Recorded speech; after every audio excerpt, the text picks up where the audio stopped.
So I just finished watching Arcane. It was an excellent show. I gave it a rave review and I would highly recommend you to watch it.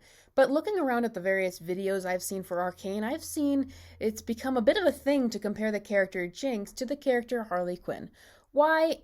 Because they're both crazy. But what I've mostly seen is people using the comparison to essentially praise Jinx and bash on Harley. Here's the top comment under a video entitled Harley versus Jinx, who did crazy better? And the person basically says that Jinx is an amazing character because her mental illness can be traced to actual mental illnesses in real life, which they list, while Harley was quote unquote not written by people who understand mental illness, and is a character who sees random acts and quirky behavior as craziness. Jinx is a deep, human, tragic character, where Harley is just, bruh, I'm crazy. Now, Jinx is an incredible character because of what this person listed, yes, but the thing is, so was Harley. Keyword was. You see, what this person says about Harley is completely true when it comes to modern Harley. The one played by Margot Robbie, the one in Birds of Prey and the Suicide Squad, the one you see in most media now, unfortunately. But that's not what the original Harley was. Classic Harley, like Jinx, had flaws and actual mental illness symptoms you could trace back to real life. One of the first things I noticed about the character when I got into Batman the Animated Series was symptoms of dependency disorder, with the way she'd put herself down and let herself be degraded or changed just to get someone else's approval, or how if she got away from one alpha figure like, say, Joker, she'd just have to find another alpha figure like Poison Ivy. These were some of the original dynamics of the characters. And I think the person who wrote that Harley's creators don't understand what crazy people have no idea about Harley's origins or her creators. While I don't know that Paul Dini, Harley's creator, did actual psychiatric research into various disorders while creating the character, he did base her off a real life friend he had who was in an abusive relationship, and what he saw in that. Harley's trauma matches real life disorders because she's based off of real life people, and a lot of the symptoms of abuse victims are just very common across the board.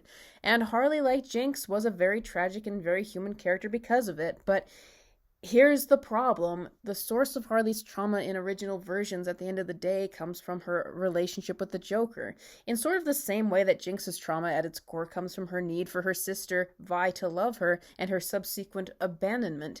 But in modern times, we've had it made out that it is unacceptable to ever portray Harley with Joker again because it's abusive, and you can't portray abusive relationships in the mainstream, right? There couldn't possibly be any story or depth behind that, right? And it makes me sad to read all those comments under the video I mentioned in the beginning, essentially blasting Harley as just a Looney Tune compared to Jinx. But unfortunately, that's what the character has become. That's what people in the mainstream are going to think of her because that's what they've been presented with.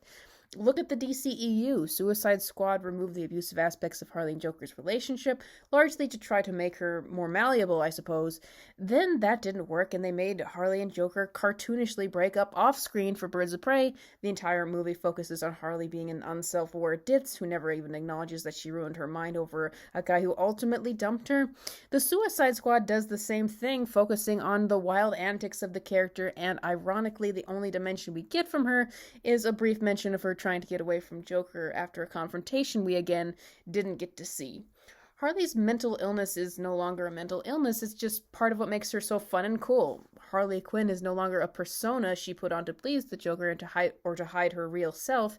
It's just an excuse so Harley can continue selling flashy merchandise and acting like a buffoon, because that's unfortunately what the character is now.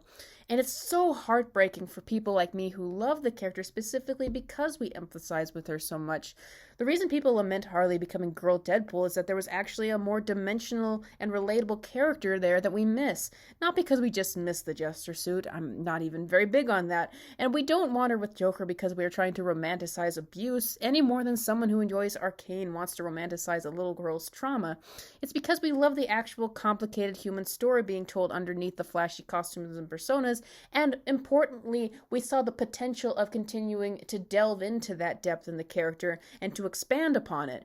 And don't tell me mainstream people wouldn't enjoy this. Harley's most popular recent comic was Harleen, a graphic novel that explores her nervous breakdown and descent into madness in smart detail. Unfortunately, until WB wakes up and realizes a different version of Harley could and can be explored beyond the wild antics of Margot Robbie's version, everyone is going to continue to think that the character of Harley Quinn is nothing more than a stupid, annoying dork, and the character is going to continue to become more and more niche until she starts to fade off. Well, that's all I got for today. I know I'm one of the few YouTubers who still thinks about Harley because her fan base is really falling off so much, and a few have been given reason to care about her, but please give my little PSA a share if you could, and watch Arcane and read Harleen and watch Batman Mad Love if you want some good mentally ill character drama. Please share your thoughts down below, and I will see you next time.